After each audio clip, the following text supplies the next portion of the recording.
One of the things that I love most about the Sniper Adventure Challenge is some of the things that you get at the end. Uh, they've started making these cool new patches that are reflective and everything, and I'm just a sucker for those, so I love it. But in this third installment, we are going to be looking at the uh, last mission that we were able to do, and I say able to do in quotes because we only hit two out of the, I think, 10 checkpoints. Mission 3 was supposed to be as long as Mission 2. There was no way we were hitting it. So stay tuned so you can find all the points on the map that we were able to hit, and then we had to head back because the race was over. So stay tuned, check it out.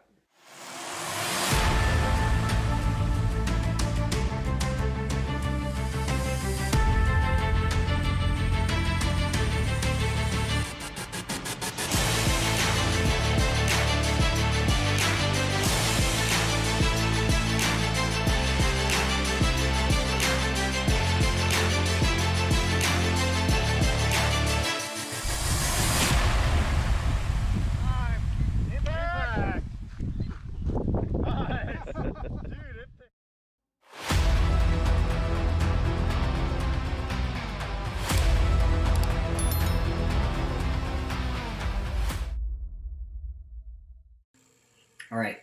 The final, now they had final missions, or 5 missions for the SAC, and we were not going to hit 5 missions because they were so long. Mission 2 alone, as the crow flies, was like 18 miles. It was long.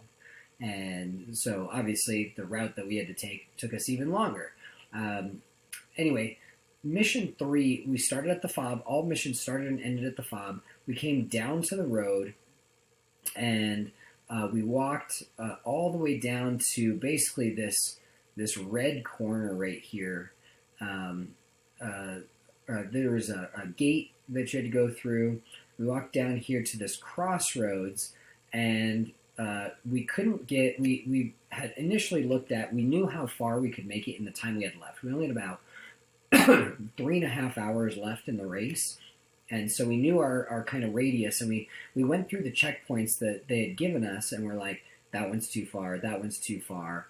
But fortunately, this point 486 was like checkpoint number 7. So again, you have to get them in increasing order. So if we skipped 1 through 6, we could get 7, but then we can only get like 8, 9, 10, assuming we had time. But the bonuses you can get at any point. And so this number 485 was a bonus for that mission. So we came down, turned on this pipeline road. We grabbed this point, which we already knew where it was because we had gotten it before. Got back on the road, and we hauled butt down to this 485. And at this point, we've got like 15 minutes before the race ends because it's a lot further. And at this point, McCall's foot is hurting, my foot is hurting, and we're just head down, trudging, just going like, all right, let's make it there. We get up to the top of this little hill. We grab that point. I punch it in on the spot tracker, and we go and sit down under a bush and just like collapse here. We're like, okay, no more. So the race is over technically.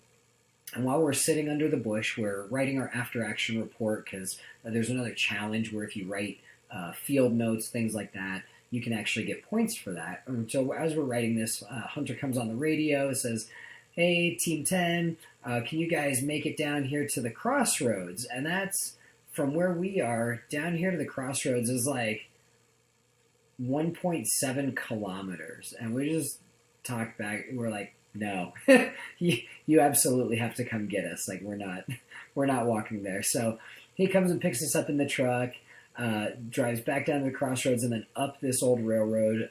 And team 1, the team that came in first, Jonathan and Blake, they were pretty far along this road. Like they definitely hauled, but they were only able to get the same 2 checkpoints that we did. They didn't have enough time to get there. So in the end, we got 39 checkpoints. They got 40. We were so close. But mission 3 was really short just because of the time constraints.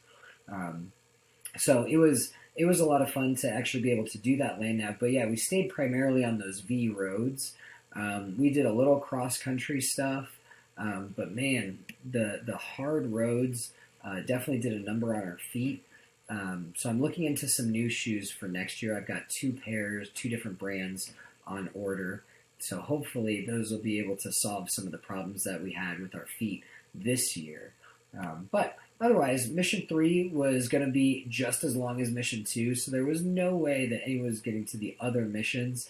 So we'll see what they do next year for us. They'll probably use Missions 4 and 5 from this year as Missions 1 and 2 next year, assuming that we're in the same place, which worked out pretty well. Like, it was hard to land nav at night just because there were no features, but if you're doing your Dead Reckoning and everything, as long as that's on, we did okay on our land nav. So looking forward to next year and seeing what they throw at us. In the next video, we'll talk about the shooting challenges that they had for us, which were actually pretty fun and different from the previous years.